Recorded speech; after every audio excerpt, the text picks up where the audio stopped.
Hello, everyone, and welcome as you're starting to come into our program today. My name's Tara Jackson. We'll get started in just a minute or two as we're allowing everyone to come on board.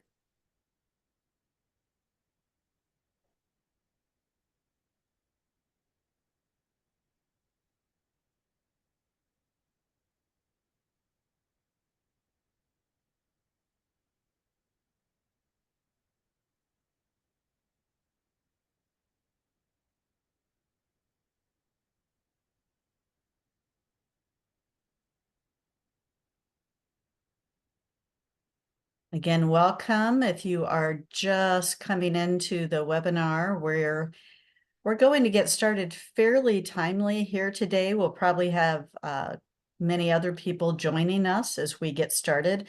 We have an incredible program for you, a lot of wonderful speakers and participants of our programs around the state this past year on equity. My name is Tara Jackson, and I'm president of the Arizona Town Hall. So as we're continuing to have a few folks coming in, I'm just going to give a quick overview of Arizona Town Hall, who we are and what we do. We're a nonprofit. We've been around since 1962, and we take on the most challenging and complex issues facing our state. But even more than that, our region, as we now have programs through our International Relations Committee with Mexico and other countries as well. So we do that in a way that's based on evidence and facts, as well as respectful conversation all over the state, and of course with other nations as well. So again, welcome. We're going to go ahead and get started. This is our capstone program from last year's topic of equity for all Arizonans, which was a fascinating topic to take on across the state with a lot of unique permutations depending on the community where we went into, where we had the discussions. We had some programs, for example, that were talking about tree equity and the importance of the environment, others that focused on transportation equity or health equity and access to resources, especially for those living in more rural or tribal areas of Arizona. So all sorts of fascinating conversations with thousands of people across the state and over 33 programs. You're going to hear some of the highlights of those programs from this diverse and amazing panel we have here today, as well as see a compilation from an equity video contest sponsored by Blue Cross Blue Shield Health Choice. But for the most of the rest of the program, unless called on, I'm going to turn it over to our board chair of the Arizona Town Hall, Greg Falls.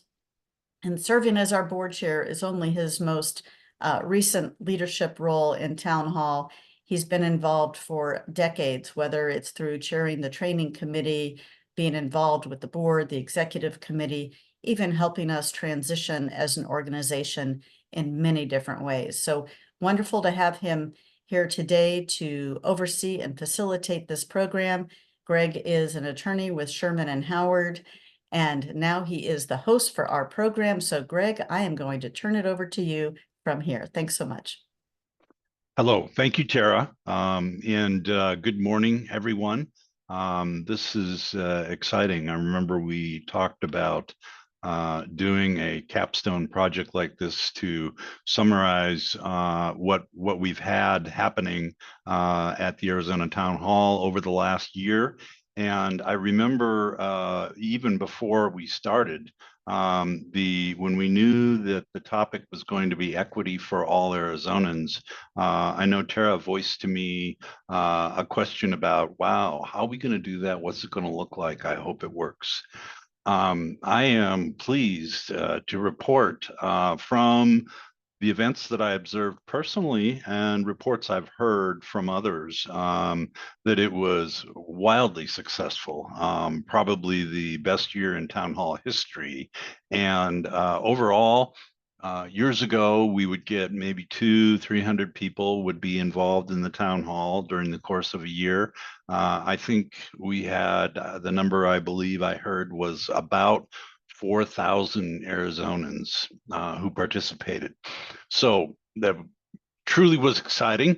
And what we're going to do now is we're going to kind of overview what happened. And our agenda for today is as follows. There was a video contest.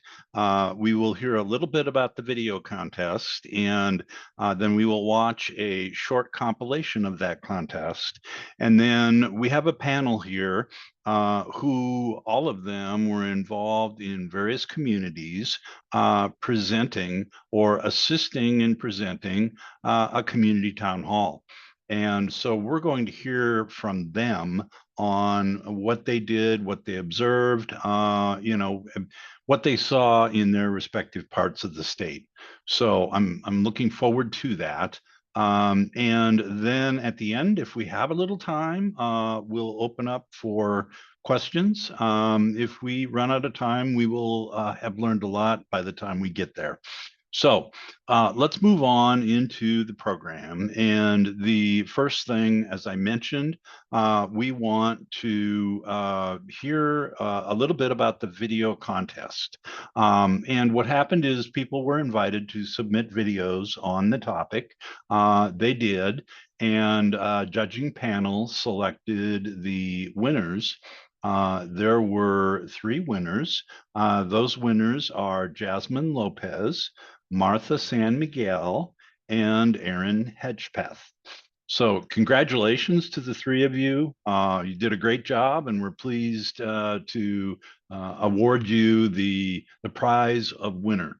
Paul Kulpinski created a compilation of your videos, and thank you, Paul, for doing that. And the contest itself was sponsored by Blue Cross Blue Shield Health Choice. So thank you for sponsoring that. And I think now is time for us to see that brief video compilation.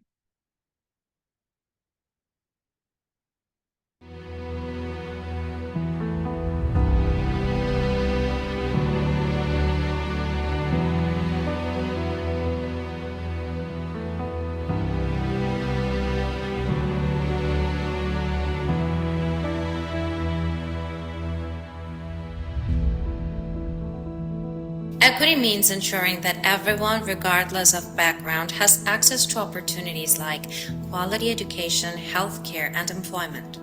Equity is when everyone, regardless of their starting point, has the opportunity to thrive.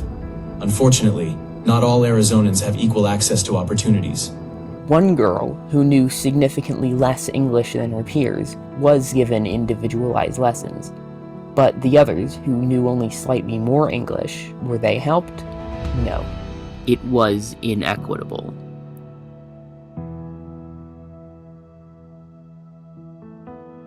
In Arizona, a state with a rich Native American heritage, equity involves respecting tribal sovereignty and partnering with indigenous communities for sustainable development.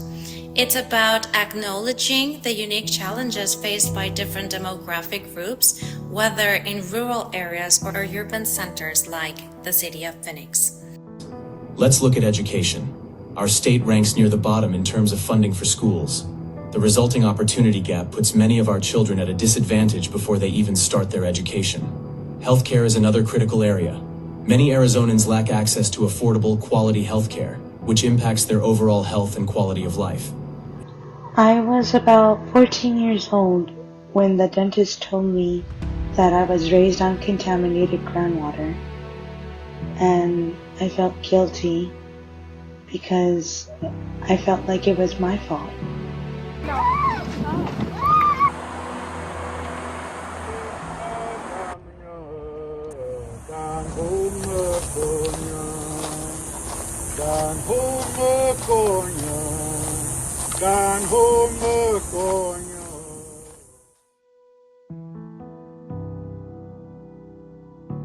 Equity is not just about fairness. It's also about improving the quality of life for everyone. Greater equity can promote economic prosperity and build stronger, more vibrant communities. It involves supporting initiatives that uplift the local economy, respecting the cultural richness and diverse heritage of Arizona.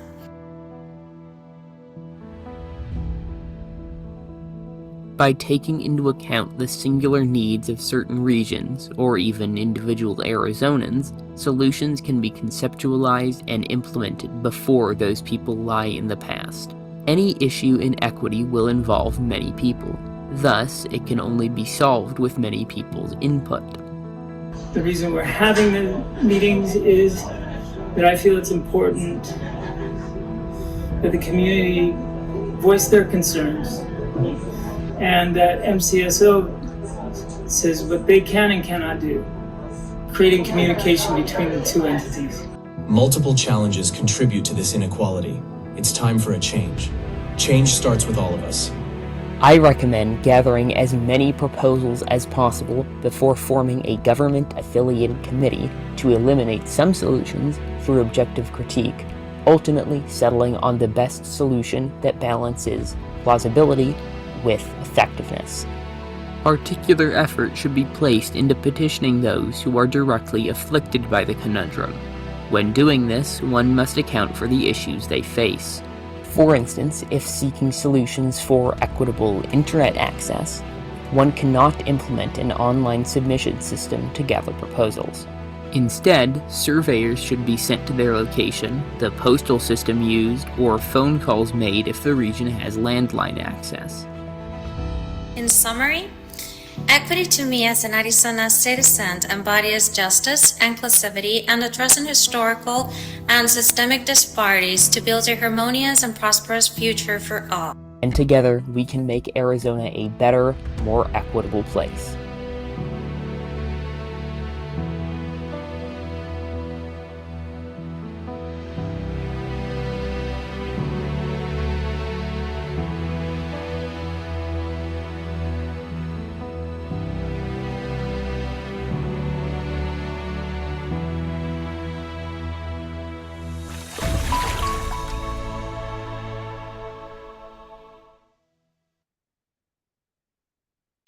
Wow. Thanks again. Those of you who submitted, those were impressive, and congratulations, winners. Good job. The next thing we're going to do is we have a distinguished panel of community leaders here who were involved in community town halls in their communities.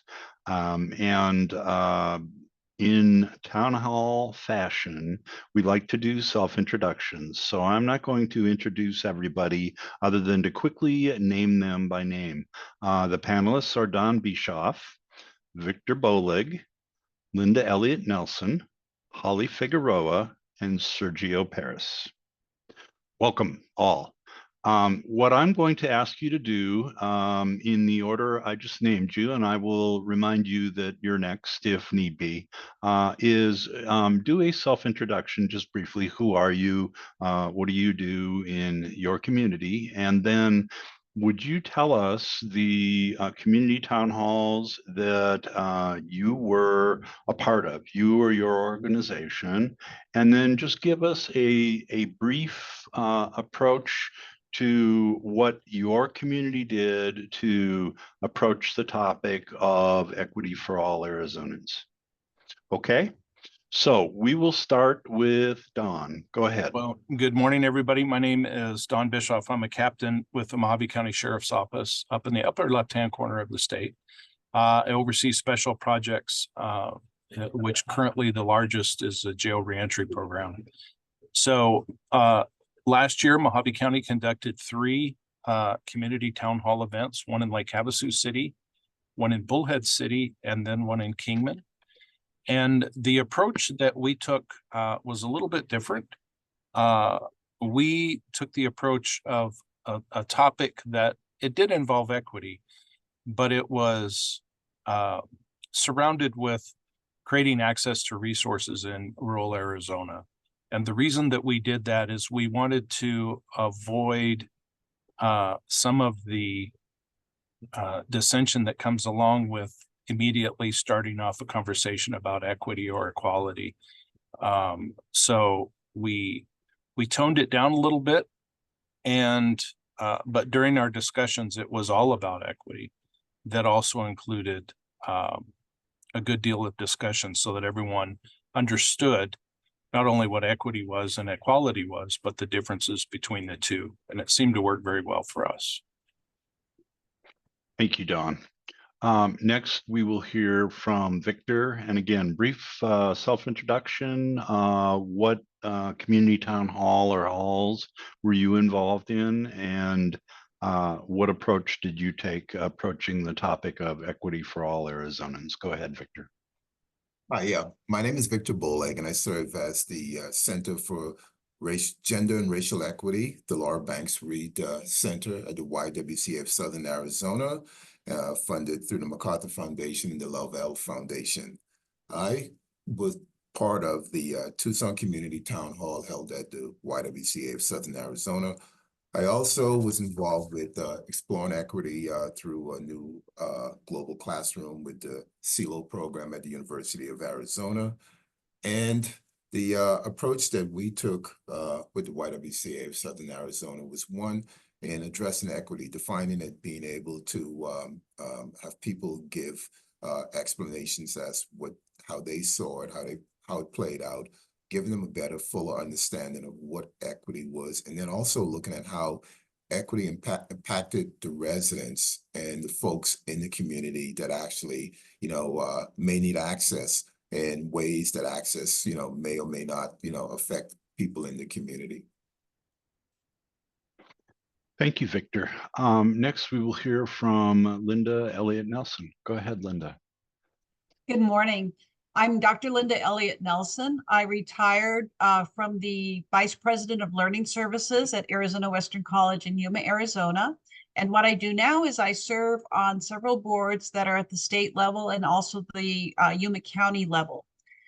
We also took a slightly different approach in Yuma County, where we brought together a couple hundred people. It was very large, and we partnered with First Things First, which is an agency that focuses on birth to 5 years, because we wanted to look at being a rural county, look at access to information and access to resources. And with our very diverse group, we wanted to make sure that we had representation from young people. So we made sure there were at least a couple of high school students on each panel that had the discussion. Thank you, Linda. Next, Holly Figueroa. Go ahead, Holly. Good morning, everyone. I'm Holly Figueroa. I serve as the tribal liaison for Blue Cross Blue Shield Arizona Health Choice, and also participate on some of the other boards across the state, all that have parallels in terms are related to tribal health and wellness and culture and in a lot of different areas. And so I participated on in the town halls here in Flagstaff at the community college. I also participated at the U of A in the College of Medicine in Phoenix, and then lastly, exploring equity through a new global classroom. And that was a community panel and dialogue there in Tucson. So 3 different ones. And I think, for me, it was really important to make sure, that we are looking at health equity from many different lenses, from rural, from tribal, making sure that our students coming into the field have a good understanding of our state from a rural perspective, but also from a tribal and non-tribal and urban, and how it all intersects and how that ripple effect has an impact on health and wellness across our state and for all those who make Arizona their home. So that was my role, and really enjoyed all of the conversations that we had, and all the different folks that we were able to meet and impact. It was great to see some of the local leaders join some of the conversations, the students, and then you really just kind of having new connections and new partners and relationships that were being built during all of those different sessions. So I really enjoyed it, and really really enjoyed the takeaways and everything that we were able to talk about, especially for the new ones coming in that are going to take over and lead us through the next generation. So thank you. Thank you, Holly. A warning, I see the title of one of your community town halls was Exploring Equity Through a New Global Classroom. After we hear from Sergio, I'm going to come back to you and give you an opportunity to explain what that means and how that works in a little bit more detail. But in the meantime, Sergio, let's hear from you, please. Thank you, Greg. My name is Sergio Paris. I'm the Director of Strategic Communications at Vitalyst Health Foundation. Vitalyst has been involved with Arizona Town Hall through many years. 3 years ago, the topic was creating vibrant communities, which was spearheaded by Vitalyst, and Town Hall did a great job going across the state, figuring out how we create vibrant communities. And we've been involved in other town halls since, and even prior to. Our CEO and president, Suzanne Feaster, who I believe is in the audience, was previously part of the board. So Town Hall is embedded into all our work, and I think civil dialogue is as well. And so it's great to be involved with Town Hall. The two that I was involved in were up in Pinetop Lakeside. We did a town hall on equity and transportation. And I think Tara and Alex and the town hall team did an amazing job this past year because, as Dawn mentioned, walking into saying a word like equity can be a little charged. So how do we localize that into real issues that are impacting our communities? And so whether it's rural Arizona or whether it's in more urban centers, and in this one in Pinetop Lakeside, it was really around transportation and issues that, if you're down here in Maricopa County, you might not think of, right? We don't think about what it's like to get snowed in or things that we just don't think about. So that was a really great conversation that included a lot of people from the community colleges, from mayor, and lots of community leaders. And it was a great informative way to just think about things that wouldn't normally rise up in terms of equity. So that was a great conversation. And then the second one was down in Nogales, which, is a vibrant border community, and the issues that, again, when you're in a more urban center, you're not thinking about. And so the duality of what it's like to be in Nogales, whether it's Nogales, Sonora, or whether it's Nogales, Arizona, just the traffic that happens in those two cities, and the exchange that happens in that community, and really trying to figure out what kind of issues there were in that community that would make it a more equitable place for everyone to live. Just because it's, again, one of those communities where traffic is a daily commute for so many people. So it was great to be involved in that one. For that one, we were able to bring in a couple of partners that are Vitalyst partners. So Border Youth Tennis Exchange, which actually serves migrant youth on both sides of the border, and then Creating Circles of Peace. They're also involved in this, and they had a really cool program that they were involved with. And then they brought in some of their, substance use patients or clients, if you will, who were dealing with what it's like to be re-entered into society. So that was a great way to really think about issues that, again, might not rise to the top. So every community across Arizona is dealing with different issues, and how do we make it more equitable? So it was great to be part of those. Thank you, Surgery. I'm going to give warning to the rest of the panel so that you know what comes next after we're done hearing from Holly. And the next question is going to be, what were some of the most important outcomes that you thought came out of your town hall? And that can be 1, 5, however you want to answer that question. But first, we're going to go back to Holly because I'm interested in hearing about a new global classroom. Mm-hmm. Yeah, so this particular town hall, this was the one that was down in Tucson, and we hosted a town hall down there. And part of that presentation was hearing from the students that were part of the CELO. It's called CELO, but that is the U of A, the university's cultural and inclusive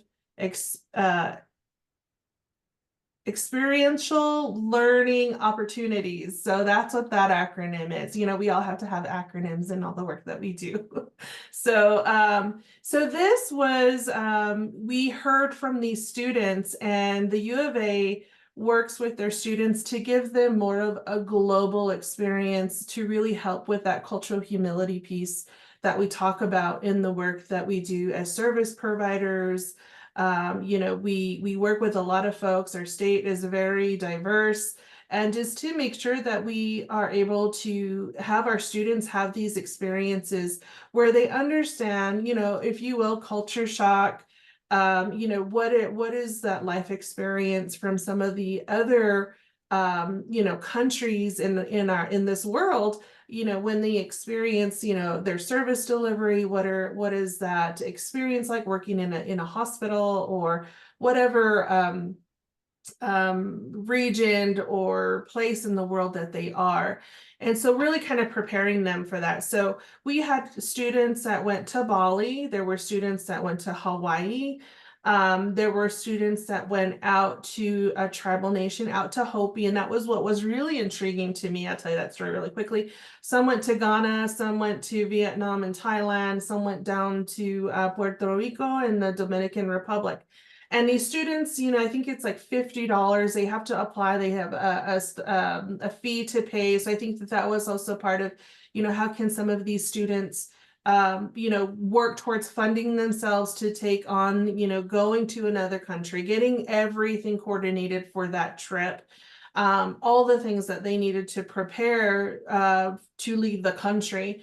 And so there were stories of, you know, what that took, you know, what did it take for a student who was super shy to kind of come outside of their shell and be brave enough to say, I'm going to go to Bali and have that experience and not only see another place in the world, but also learn from, you know, the different experiences that they were going to have in that particular country that they were going to. So there were different cohorts depending on the different sessions they were in, whether it was the fall, spring, summer, and they took these students to these different places. And so it was really inspiring to hear their stories and really know that this is the next kind of cohort of students, doctors, nurses, you know, health administrators, whatever they might end up being, to have had some of that experience, because I think that that's one of the disparities that we hear a lot in the healthcare field. Is one, the workforce issue obviously is huge across the state, across the country. But, you know, as we become more diverse in our communities, we don't necessarily see people that look like us who are serving us. And so really kind of helping to boost, you know, more of that cultural humility approach to the service delivery, and also, you know, programming and development is part of that as well. So that global classroom was really about taking these students off campus, going out into the world, into the communities, to really understand. And so I didn't know when I got there that these students had actually gone out to Hopi, which is where I'm from. And they were hosted by a family out there, and they were taught what it was like to live Hopi life, to get up before the sun. And in the summer, the sun rises pretty early. So you got to get out to the field when it's cool, which is super early in the morning. You know, they learned what it was like to work out in the cornfield, the meaning of the corn, how it sustains the community, all the hard work that goes into, but also understand the cultural components of what they were doing and how they were living their lives at that time, and the impact that that had on the health and wellness, not only of themselves, but of the entire community. And so, you know, that one hit pretty near and dear to my heart, and I really appreciated that. And I learned that the place that they went was a cornfield that I passed by when I'm traveling in the area. And we always wonder, because it's a huge cornfield. It's a big, big cornfield. And any of you that know Hopi, corn is our life, and we do dry farming, so we don't irrigate our cornfields. And it's huge. And I remember this past summer, it was really pretty because there was so much corn. And I was like, I wonder whose cornfield that is. Well, they had some help because some of those students are out there working in that cornfield. But yeah, so the global classroom is I think a project that the U of A is using really to kind of help with, you know, the cultural humility, the cultural awareness, and how do we leverage that in the service delivery, wherever it is you land up in that healthcare industry. Thank you, Holly. I hope you're okay with me calling on you. That was good. That was informative. Who wants to volunteer to go next and tell us what were the most important outcomes of your community town hall? Yes, Linda, we will hear from you. Thank you, Greg. When it comes to town halls at the end, there's always a call to action, and people are asked, what are you going to do? What are you going to do individually? With our town hall, we had a task force that people were invited to join, and 44 community people signed up and said, I will be part of this task force. Because the task force is partnered with First Things First, which focuses on birth to 5 years, one of the first things the task force said is, we want to provide equity beyond that particular age group when it comes to resources. And in particular, because we were looking at how our resources and information disseminated, we talked with potential partners that would be interested on providing these particular resources, because we looked at family resources, and now we have other agencies that are saying, we want to step up and we want to provide these resources through a resource guide that already exists so that people can know what's out there and what can they access easily. Thank you.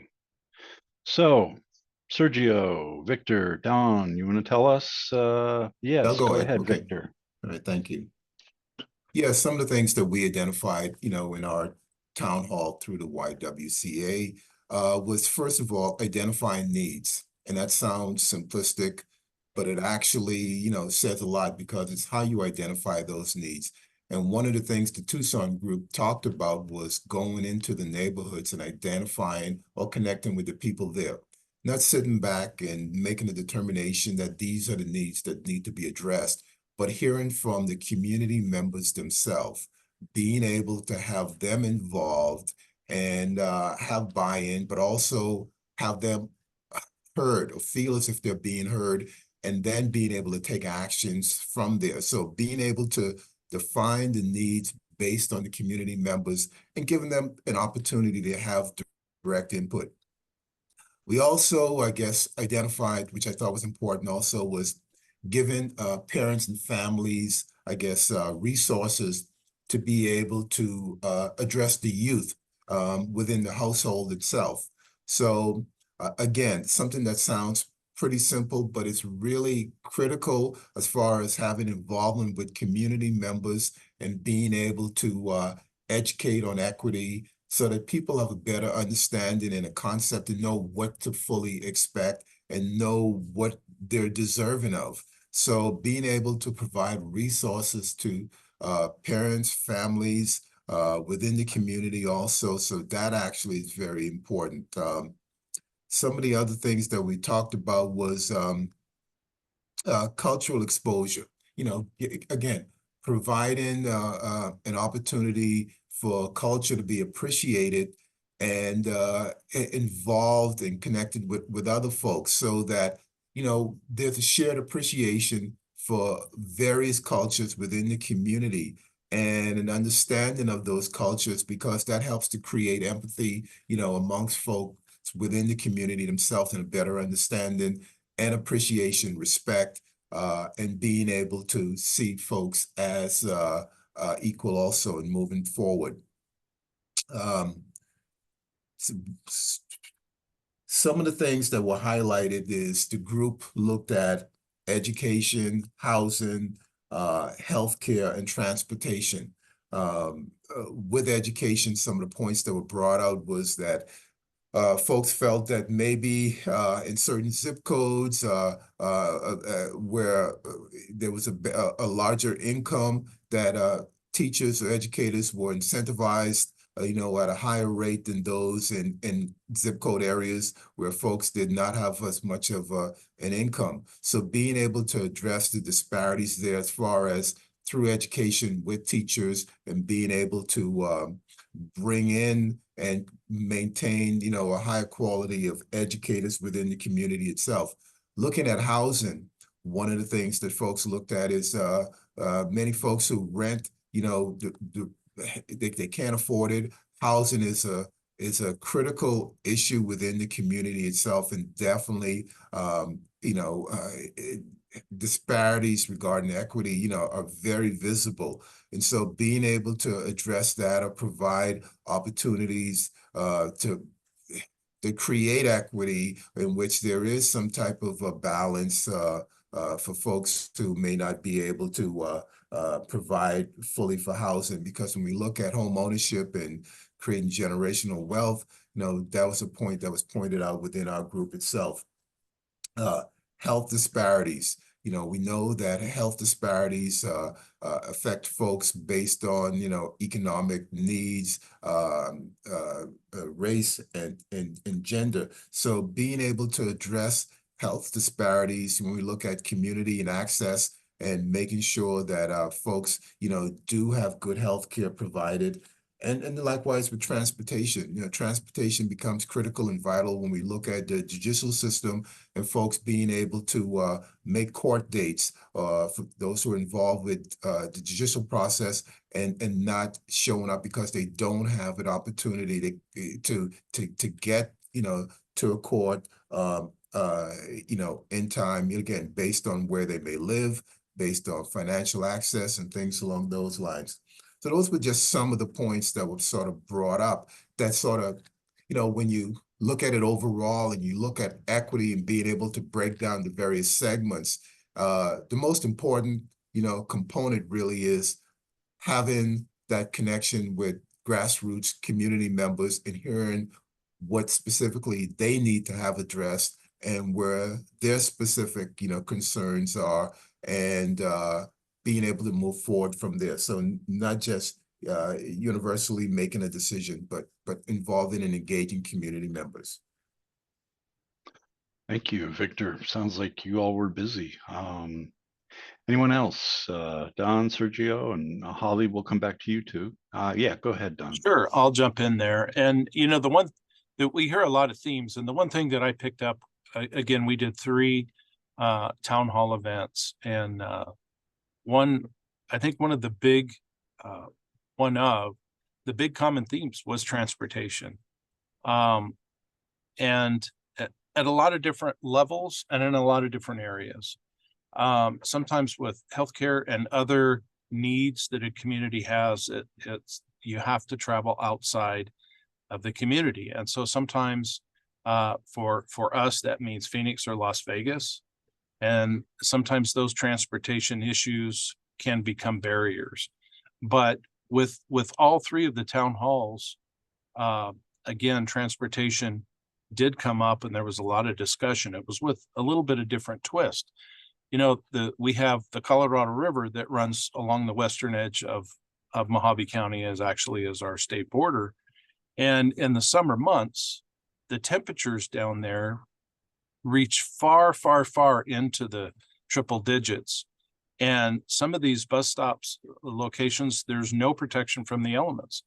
And this can cause issues. So, but also we have 4 different cities, 3 that are south of the Grand Canyon, and each incorporated city has a public transportation system, but they all operate and they look very different. As an example, 2 of the communities They have significant or limited routes within their incorporated limits, but they never leave that jurisdiction. So there's no connection to a community that, you know, literally is across the street. You don't know that you're no longer in the city limits per se. And there's no connection. There's no linking of those two communities together because there's jurisdictional boundaries. One of the other communities does provide a little bit of service, transportation service out into another area. But it's very much lacking. And then the other issue is just transportation from you know, one city to the other. Each of the three cities below the Grand Canyon are, you know, 40 to 45 minutes or almost an hour apart, and there is no transportation that connects those cities. And then if we talk about Colorado City, which is the northern part of the state on the other side of the Grand Canyon, there is no, you know, we're talking about a 3 or 4 hour drive or a 4.5 hour drive to reach some of the communities up there. And so transportation was something that we heard a lot about. And as I listened to everybody else, you know, that's probably an issue that likely impacts all of rural Arizona.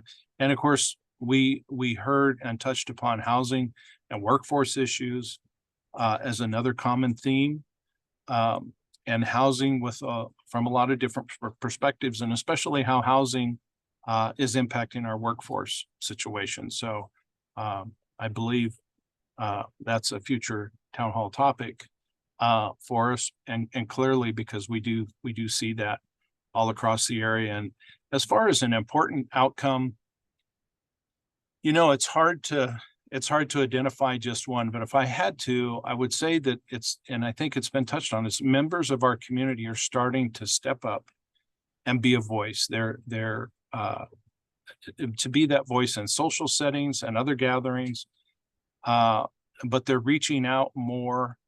I think that they're trying to be to get more involved and look for solutions in their respective communities. But I think they're also being vocal, and when they hear misinformation, I think that they're stepping up to correct that misinformation so that we have good information that's getting out there. So one, you know, most important outcome I see is communities starting to gather and become more involved.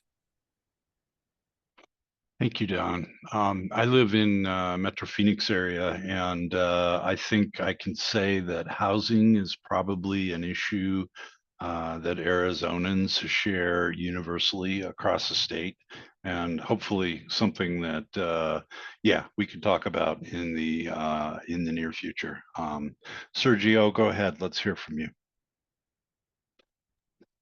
Thank you, Greg. I think since I mentioned I was in 2 town halls, so I'll go through the Pinetop Lakeside one first, and then I'll go through the Nogales one. I think overall, it's the community engagement aspect of really connecting not only community leaders, but community members. I think that overall is a great portion of what town hall brings, right? So people who might feel like their voice isn't being heard or might not realize how their voice could be heard, just having those people in the same room, right? In the community center, when we were up in Pinetop Lakeside, it was people who were from outside of the main communities, right? You mentioned housing, and well, what happens? It's more expensive if you're closer to the city center, so a lot of people have to end up moving further out. And again, when you're talking about transportation, you know, you have a snow day, you have a rainy day, and you're stuck, right? You can't get to services, you can't get to school, you can't get to, you know, if you have court-ordered service, that's one of those things that, you know, had come up was, if I have court-ordered treatment as part of my rehab plan or what have you, or as part of my reintegration into community, what happens if I have to go, you know, provide samples 3 times a week, and now I can't because we just had a snowstorm, and you know, my Honda Civic isn't going to make it through the snow. And so these things just, again, I think it brings up the intersectionality of so many issues that we take for granted, right? So if you do have a Honda Civic, you're probably not going to get through the snow, but maybe if you have a truck, you're probably going to. But then you're going to deal with, gas prices are also a barrier. So maybe I only have enough money to, fill up my gas tank once a month. And so you have to be selective with what you can do. And I think, again, for us who are fortunate enough to have internet access and options like this, those things can be easily overcome, but it might not be for everybody else, right? So it's just the compounding of all of these issues.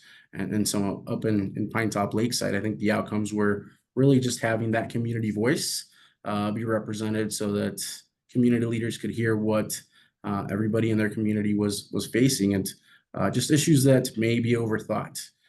Again, I think living down here in Maricopa County, it's easy to not think about that. We get more sun than we could ever want, and I think that's something that's not necessarily hard for us to deal with. If something is closed, let's say a store is closed, we could just go to the next one. But those things aren't the same possibilities in rural Arizona, right? If the grocery store that you normally go to, which is the closest one, which may not be very close to you, is closed for some reason, well, what's your next option? Right now, you're talking about a 45-minute drive, an hour drive. And again, all of these things take resources, and housing up there is really expensive. And so how do we really ensure that, the adequate resources? And that's really what that conversation centered around up in Pine Top is, how do we ensure that the distribution of state resources is adequate so that the transportation resources that are available help the community members that there are, right? So it's more, how do we get, that tax base to really help those community members? Because for a lot of people, and one of the things that came up was there's a lot of people who have second homes up in the mountains, right? But their tax base is down here. So those taxes are staying down here and they're not going to those communities, but they're still using the roads. They're still using the resources. And so how do we ensure that that is more equitable? That's something that really came up, and then just having that community voice, ensuring that people are part of those transportation committees, and that it's not just sort of this microcosm of community leaders and elected leaders, and how do we ensure that a community voice is really represented? So I think that was kind of the biggest outcome of ensuring that people knew what they could do to engage with their community leaders and be part of that process. And then also just ensure that they heard, had their voice heard. So that was a big part in starting that process. And then when it came down to Nogales, I think the biggest thing that we really heard from them was just how appreciative they were that they could come together as a community, because we had families, we had, single members of the community, we had people from all walks of life, whether you had a PhD or you had just been released from prison, you were at this town hall. We were expecting like 45 people, and I think we ended up with 50 something.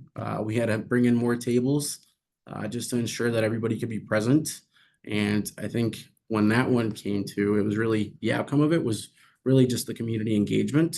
A lot of the things that came up were, inequity in education. So if you live in a certain part of town, you're going to receive a better education than somebody else. Language barriers, employment barriers, right? Those employment barriers for people who might have been facing things like re-entering society. So if you have a felony on your record, maybe you can't access housing as easily as anybody else can, right? If you're trying to get a job, but the only jobs that are available require you to have a clean record, then what else can you do?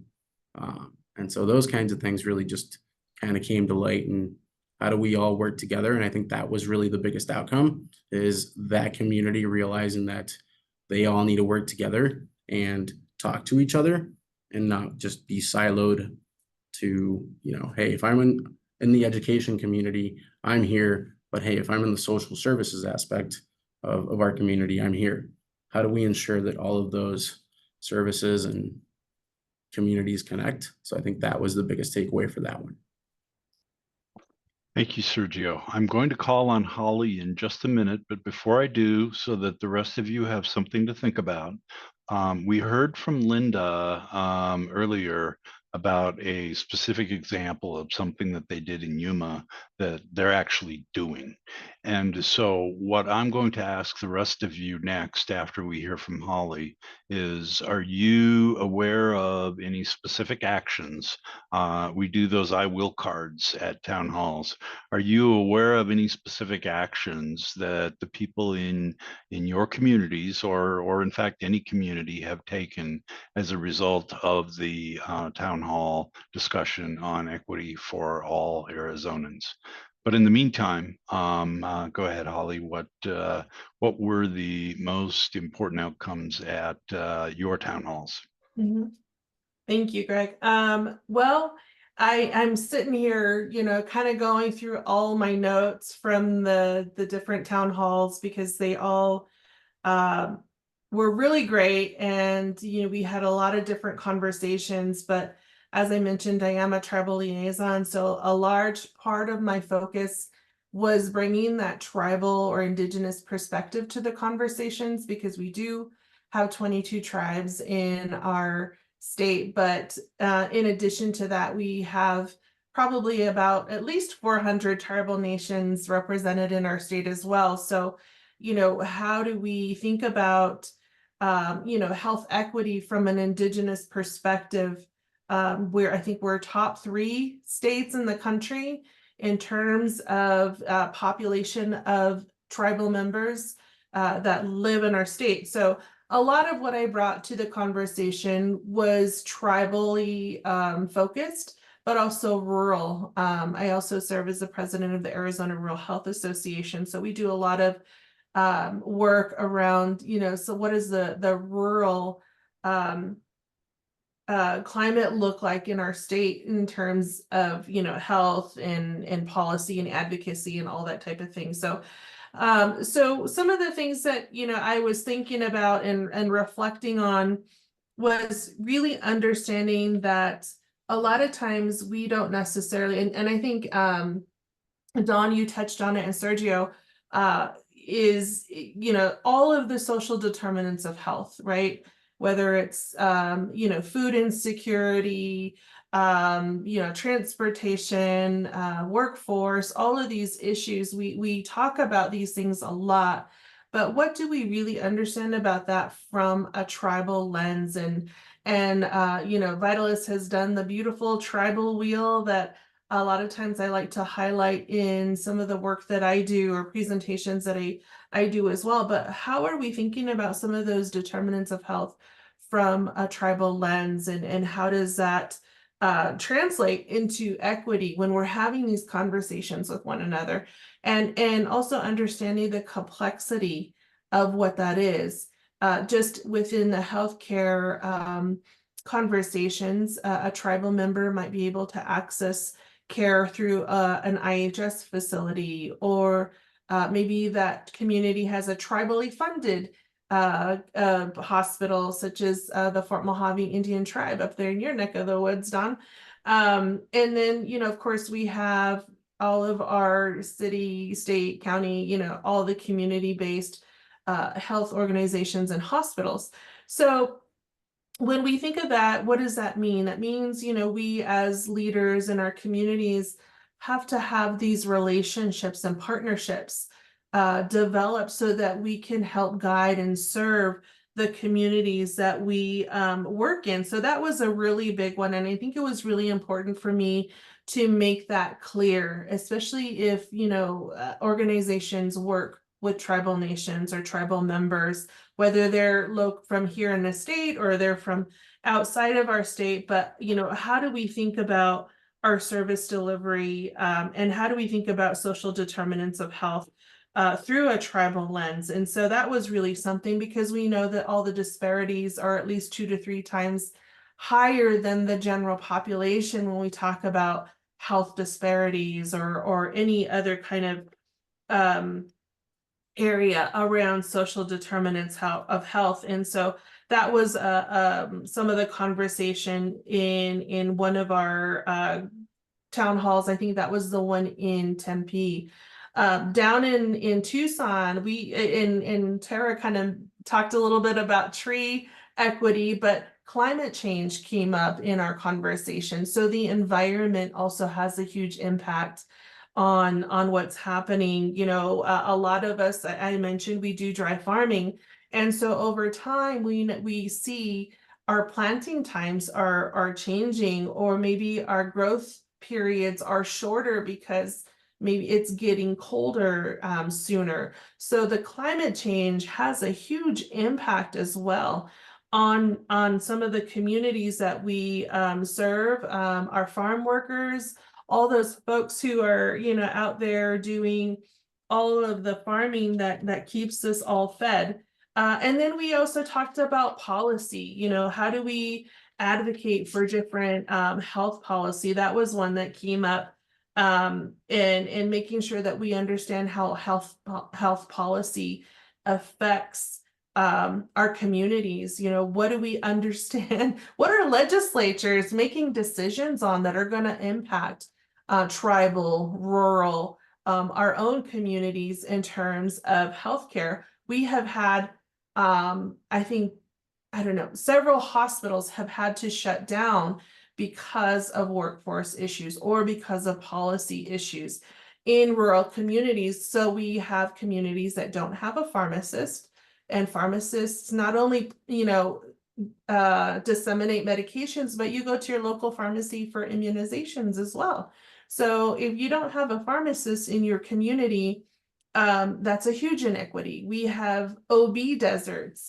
So if you have a family who maybe has a high-risk pregnancy, they are having to be moved outside of their community to, you know, go through their birthing practices. I know for a fact the Havasupai Nation that I work with, one of their regular practices for high-risk pregnancies is that a mother has to be taken out of their community. I think it's about 60 days prior to their due date, just to make sure that the mother or the parent is safe and is able to access a hospital should something happen prior to the initial due date. So, I mean, there's all of these things that perhaps we don't necessarily think about if we don't live in those communities. If you don't live in a tribal community, or if you don't live in a rural community, you know, what do we understand about the complexities? Do we understand, you know, the different definitions from one community to the next when we say what is rural, or what does health equity mean? Because health equity means can mean different things to different people. And how do we meet folks in the middle, which then takes me back to that cultural humility piece, and making sure we understand one another and we have these meaningful conversations and we allow space to ask questions and have these you know, these conversations about what that is. So the tribal AHEC, which was one of the most recent AHECs that was brought into the state, was actually one of the results of that tribal wheel. And we're able to help grow our own in terms of tribal health. We're really working to make sure that our tribal students have an opportunity that can be in a space that's customized and tailored towards tribal health, is so that folks can go back to their communities, or folks who want to come into that space and be trained, and so that they can be retained in the work that they're doing as well. So, I mean, I think I could go on and on and on, because each town hall was really impactful, and I hope empowering for those that were there. So the takeaways, with, in addition to the will do cards, but I think the conversations after, you know, we left the community, I know that folks are still reaching out with questions. So I think that that was probably one of the most impactful things, is really, you know, what do we understand about tribal and rural health? And even though we're not, you know, and I have to say, I went to the Hill to advocate for a rural health policy, and I went to go visit a representative who very clearly told me that they were not rural and that I should keep that in mind. But I think one of the things that we don't understand is rural has an impact on urban as well, as we saw during COVID. So I think it's really, again, important that we understand our partnerships and really get ourselves out there to make sure that we are prepared and that we can work towards more positive solutions to make our communities more healthy. So those were some of the things that I was reflecting on and recalled on our town halls. Thank you, Holly. Thank you to all of you for sharing with us what happened in your community town halls. Before we move on, I received a notice to remind me to tell you that the contest videos, we saw the compilation. I'm going to guess the compilation is there too, but the contest videos themselves are on the town hall website. If you want to go look at them, all of them, and that's www.aztownhall.org, and you can navigate your way to the videos from there. Let me see, the next question that we were going to ask, and this reminds me, when I first got involved in town hall, there was always a suggestion that, well, the governor should do this, or the legislature should do that, or whatever. Oh, I see the link was posted for everyone in the chat. So if you want to go in the chat, the link to where the videos are is right there for you. The governor should do this, the legislature should do that.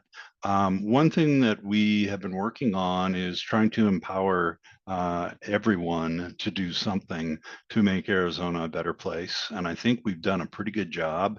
And as I mentioned when I was introducing this question a little while ago, the next question is, are you aware of any specific things that are happening in your community or any community as a result of the community town hall topic on equity for all Arizonans?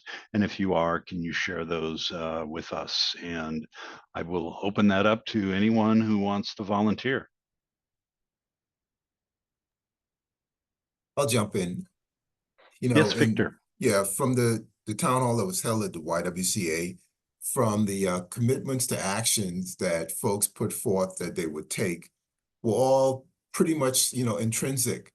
And again, for me, that's vital, that's important, because for change or for action to take place, a person sort of has to make that internal decision, and a decision that may seem simple, but that, on the surface, but it's maybe a big giant step for that individual. So folks made the commitment to practice equity in the community, to continue, being aware of Arizona town hall events,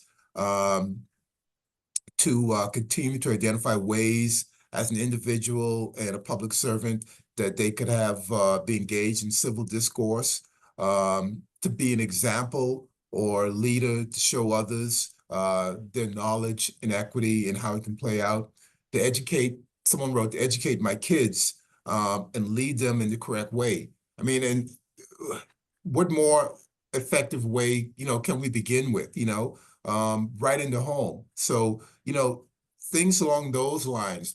And that sort of ties in with us at the YWCA, because part of what we're here to do too is to provide an opportunity, with our Center for Gender and Racial Equity, is to provide education for community members so folks can learn a little bit more of what equity is and how they can take action to be empowered to impact the community. So it all begins with the first step, which is, awareness, education, and then being able to take action. So again, there weren't any dramatic, I'm going to do A, B, C, D.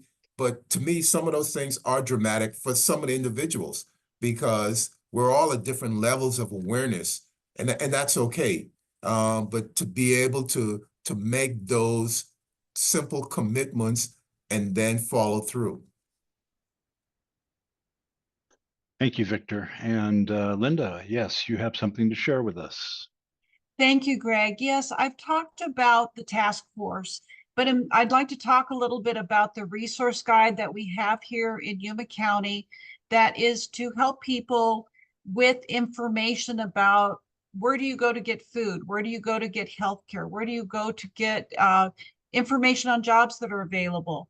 And something that I know the other people who are in rural areas will understand is internet. We kind of take the internet for granted that it's going to be available wherever we are. And in rural areas, it's not.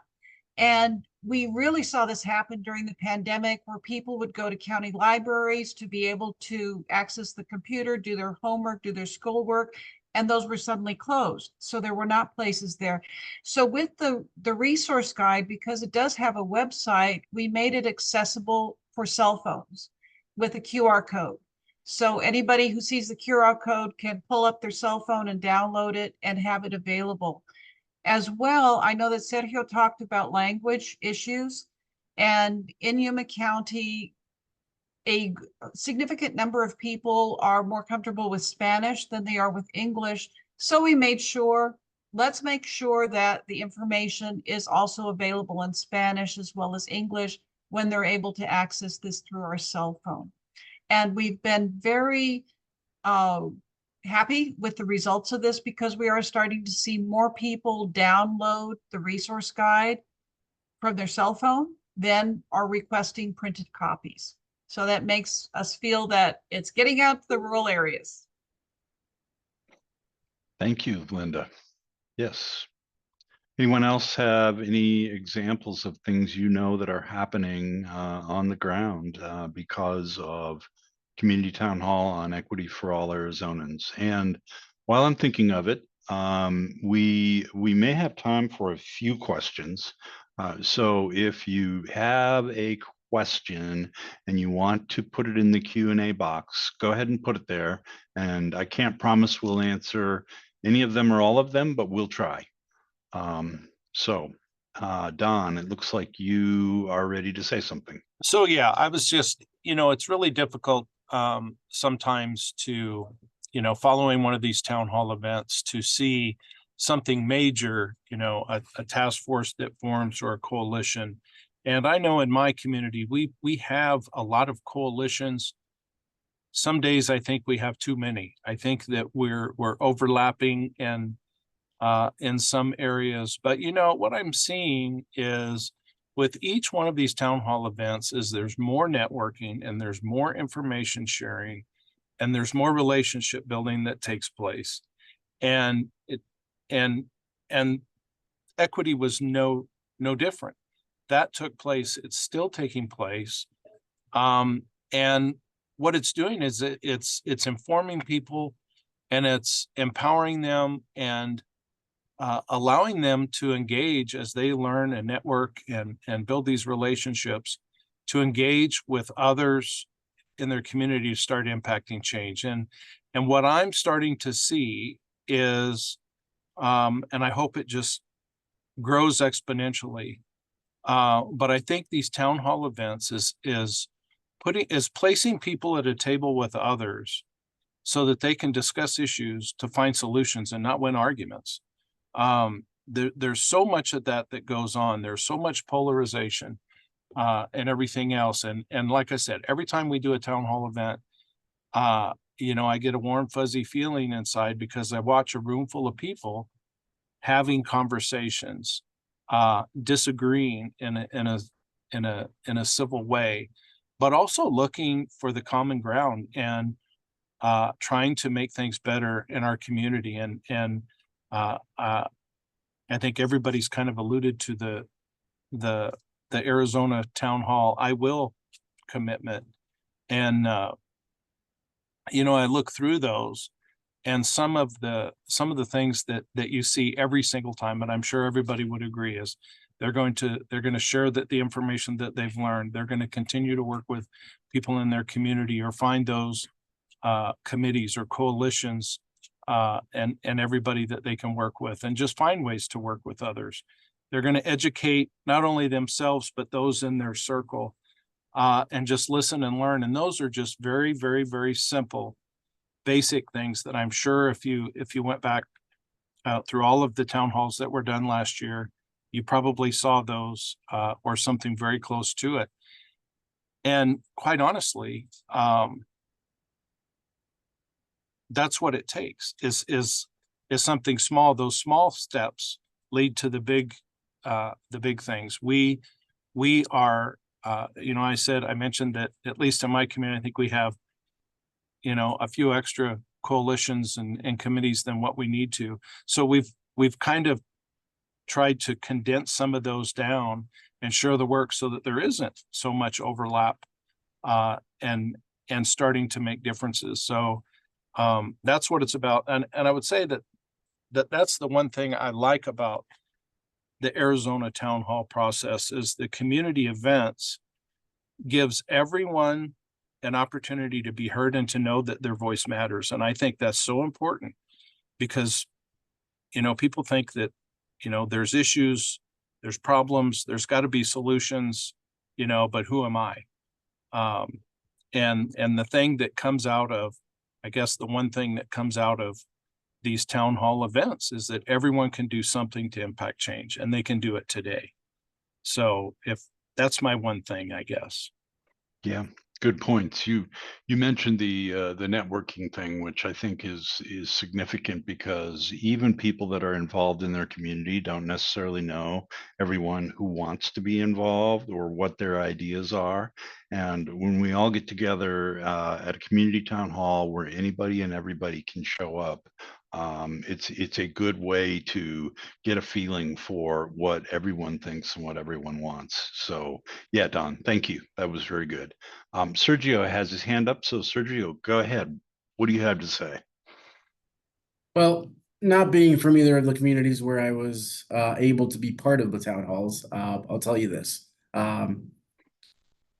Nogales, for example, has a real desire to have another town hall happen, right? So 2 days from now, when the new topic launches, Arizona and democracy, voting and democracy in Arizona, they want to make sure that that's part of the conversation as well. So part of our support to town hall will be to make sure that that conversation happens down in Nogales. So I think that's, just having one town hall, and it's probably one of those things that if they had been part of it, they wouldn't have known that, what this process can do. And it's just that appetite for more community engagement, for civil dialogue, for having that respectful disagreement and having us come together in a way that not only leads to great conversation, but what else can it lead to, right? What actions can come from it? And I think that's something that as communities come together, especially newer communities who haven't been part of community town halls, as they have these conversations, they'll continue to want to have these conversations. And we're seeing that. So I think that would probably be the greatest thing that I've seen. And I think there was an insightful question for the panels. I was going to mention that, and let me mention what that is, and we'll come back to that after we hear from Holly. But I remember when we first started talking about equity. For some people, equity is short for socialism or communism or something like that. That it's easy to criticize. And I think we worked our way through that and didn't have that problem. And I'd like to hear how you all who were there on the ground dealing with community town halls dealt with that. But first, let's hear from Holly. So I was just going to kind of piggyback on some of the things that Victor and Sergio and Don had already shared. What is community engagement, I think, is a beautiful thing because I don't think we could ever replicate the feeling or the energy that you get when you're in a room full of people having conversation, whether you're agreeing to disagree. I think there is a dynamic that happens when you're in a space with others talking about a particular topic, whatever that might be. And I think, that was something that we all missed, those of us who are kind of, outreach kind of people and really trying to, help, bridge those gaps, whatever they might be.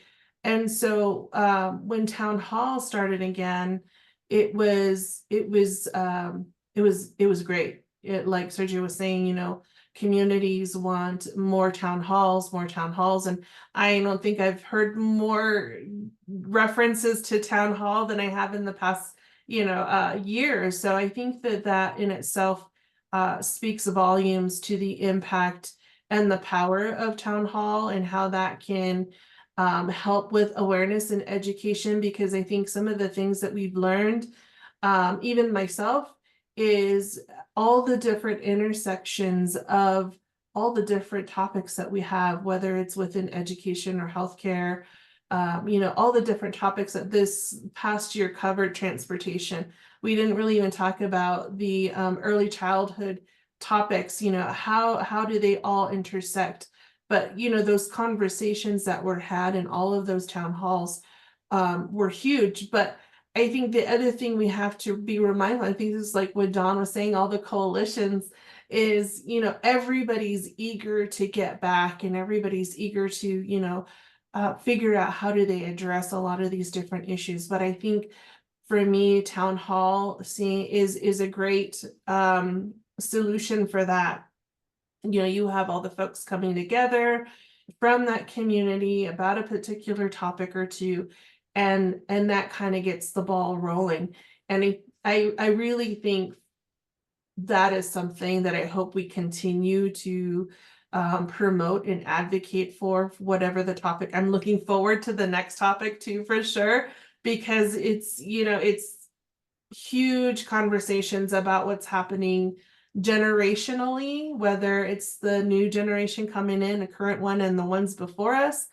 How do we, you know, look at all of those areas to, again, create a healthy and well community for wherever it is that you call home? So I think the power of town hall is huge, and I think I'm gonna tag that line, Tara, whoever.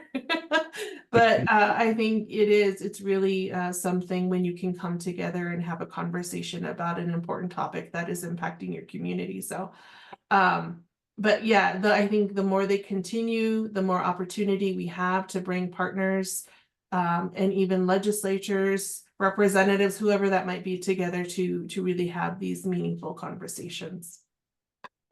Thank you, Holly. Sergio, you pointed it out, so I'll give you the first opportunity to address that question. How can we make the term equity neutral? If you have an answer, and if anybody else does, be happy to hear from you. Well, I think it was through this process. I think Tara and the board at Town Hall and all of you guys who were involved in this in a lot more of a deep, meaningful way, approached this in a way where it made it accessible to every community.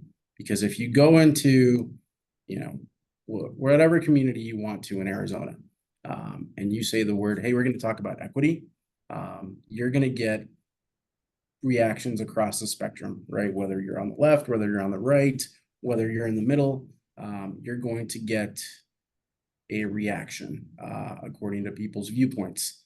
But if you localize it and you have people realize that equity, whether it's issue-based, whether it's as a concept, impacts all of us, then you bring that guard down and you have people realize that, you know what, equity does have a place in my life.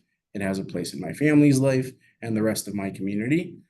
And by localizing it to specific issues that were most salient to each community, I think Town Hall was able to do that. So I think doing it in that way was really impactful. Thank you. Any other thoughts on that topic? Greg, I'll jump in. Go ahead, Don.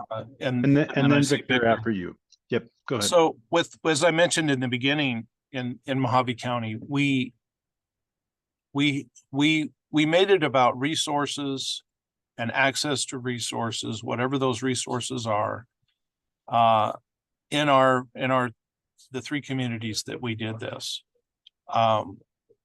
So the invitation, so to speak, wasn't necessarily, you know, come on this date and this time so that we can talk about equity. But we didn't avoid that topic. In fact, that's what the discussion was. All of the discussion was about equity, but we approached it from an areas that I guess maybe they didn't know that they didn't fully understand that that's what they were going to be discussing until we got them there and could start having that discussion.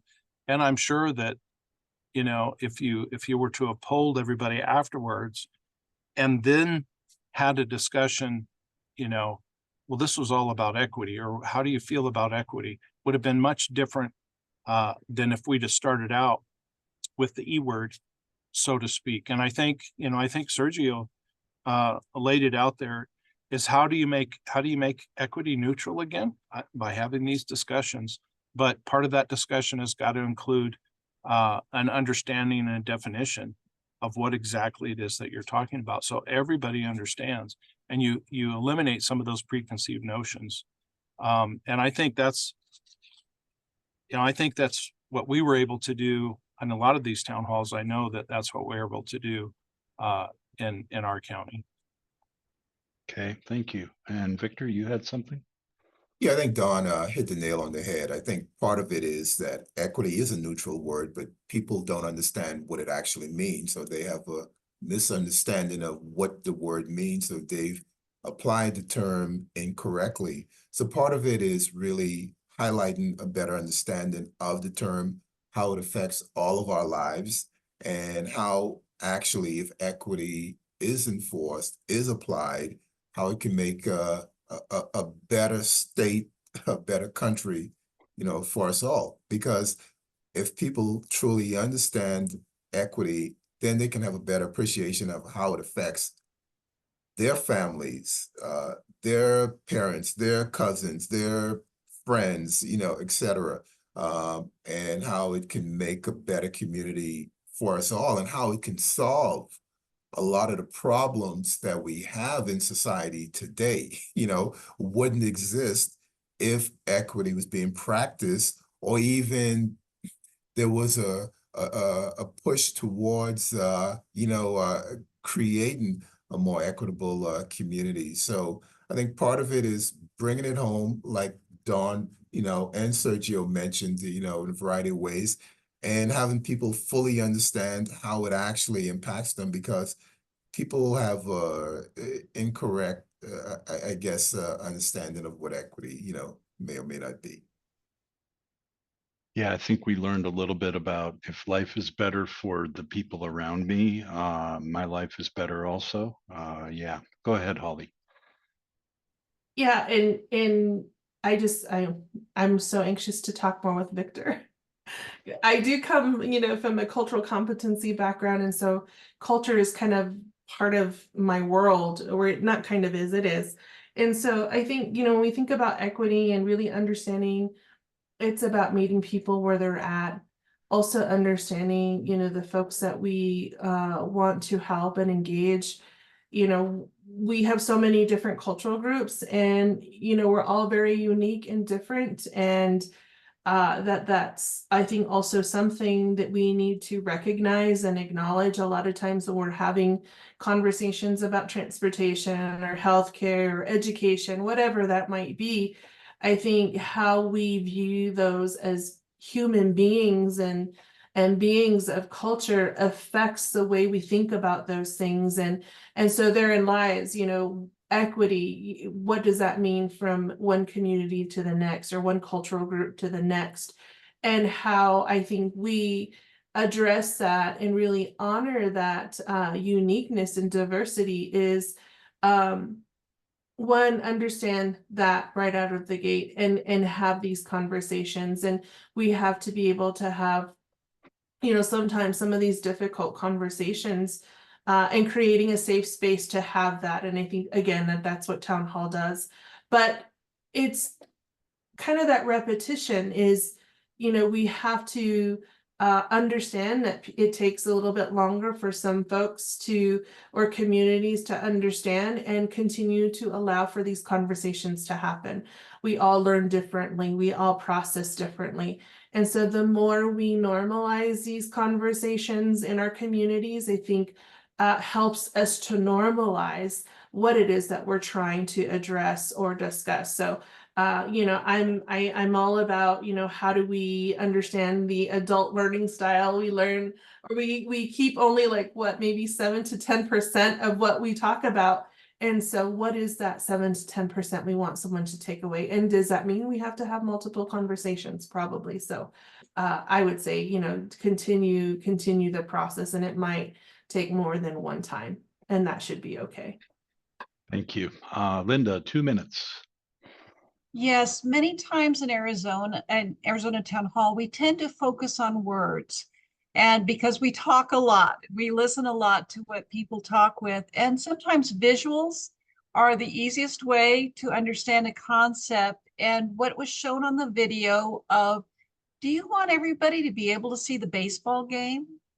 Well, what's involved with everybody being able to see the baseball game? That is being sure that people do have that opportunity. Do you want everyone to be able to have health care? Do you want everyone to be able to go to school and learn how to read? And visuals many times can help everybody grasp that concept to say, well, yes, we want people to all be able to see the baseball game. Thank you. I love that visual. I'm sure we could keep going here for a while, but mindful of the clock, which is telling me it is shortly before 1, and that was our time scheduled to conclude the program. I think we'll try to keep on time. I want to thank the panelists here. Very good discussion. Linda, Don, Victor, Holly, Sergio, thank you. Thank you for your time, your participation. Thank you for your participation in the community town halls you were involved in. We realized that there were other collaborators, not just in your town halls, but others, and sponsors who have not been named, but they are valued, and we truly appreciate them. We are recording this webinar, and so when we're done, at some point, probably this afternoon, the webinar will be available in full on the Town Hall YouTube channel. And so you're welcome to watch again, or if anybody wanted to participate and was unable to be here, please, we will at some point let them know where it is, and please encourage them to watch it. We've been talking about equity. Now this year we are going to move on to an even more loaded topic, I think, during a almost perfect time to talk about a really loaded topic, which is voting and elections in Arizona. Wow. If any of you as panelists or anybody else wants to help arrange a community town hall can help with that. And keep in mind, Future Leaders Town Hall, which means what they are, the future leaders, the younger people who are going to take over from the rest of us and hopefully guide us on to a prosperous future. Please get involved. We'd be happy to come to every community if possible and have a town hall on voting and elections in Arizona. So I will invite Tara, if she's there and wants to say a few final words, to show up and say a few final words. I am done. Thank you. Well, just thanks to all of you. What a wonderful conversation. What a brilliant group. And looking forward to more amazing conversations this year on voting and elections. If you're interested in our background report launch, you can attend that virtually or in person. You can sign up for that. That is this Wednesday. And again, thanks to all of you. Look forward to some more wonderful conversations. Thank you. Bye.